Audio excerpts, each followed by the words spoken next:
if the nation matters less and less, if national identities matter less and less, and if national governments are less and less effective at governing themselves in the face of a global economy, then what becomes of democracy? Is it possible to conceive a democracy that can be worked out on a global scale? So far, we haven't achieved that. So, in a way, Yuval, I would like to put to you an offshoot of this question. Do you think, despite your worries about nations as imaginary communities, do you think that the response, the alternative to the authoritarian populism that we've seen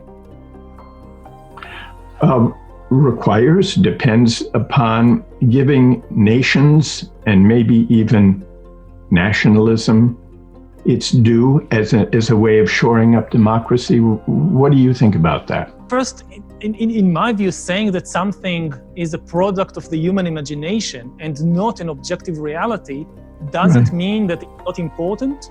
It doesn't mean that it's not good.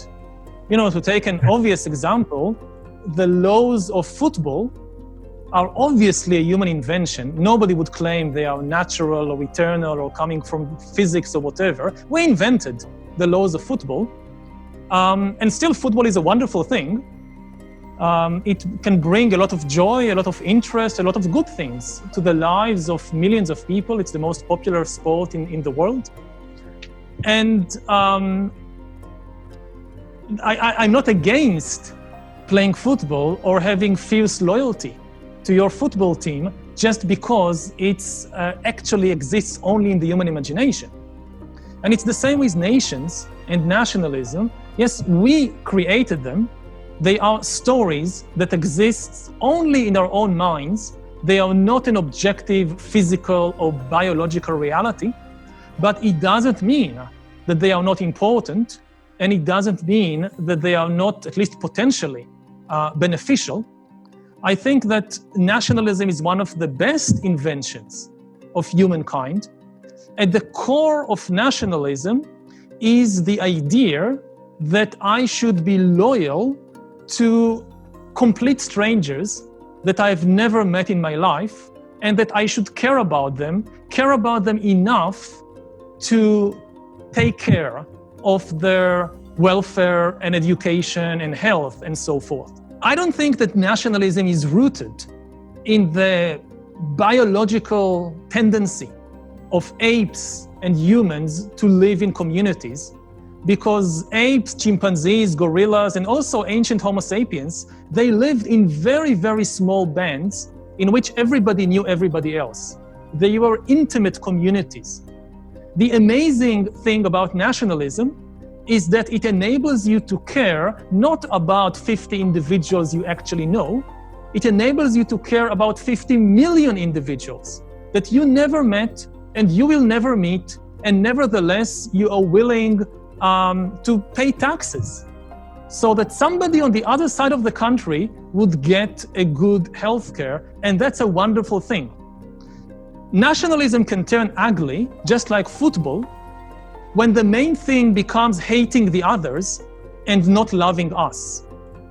Well, if you think that nationalism is about hating other people, then that's a very negative turn, but it doesn't have to be like that.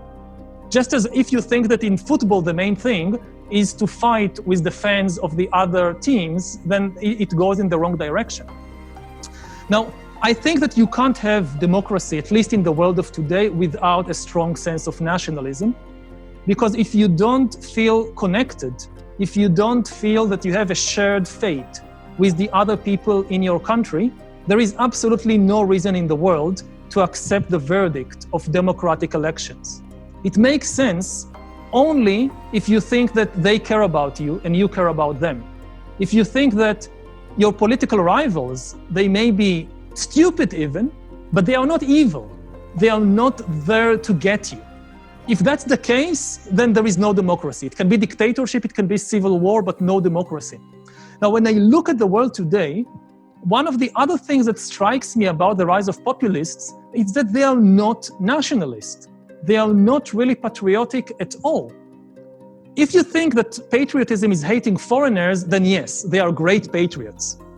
But if you think that nationalism is loving the other people in your country, they are the opposite of patriots. They are trying to break the nation on purpose into hostile tribes. You see it with Trump in the US, with Bolsonaro in Brazil, with Netanyahu in Israel, so many places, that they are tribal leaders, not nationalist leaders. The main project of the nation, the main difficulty of the nation historically, is not fighting against foreigners. That's easy.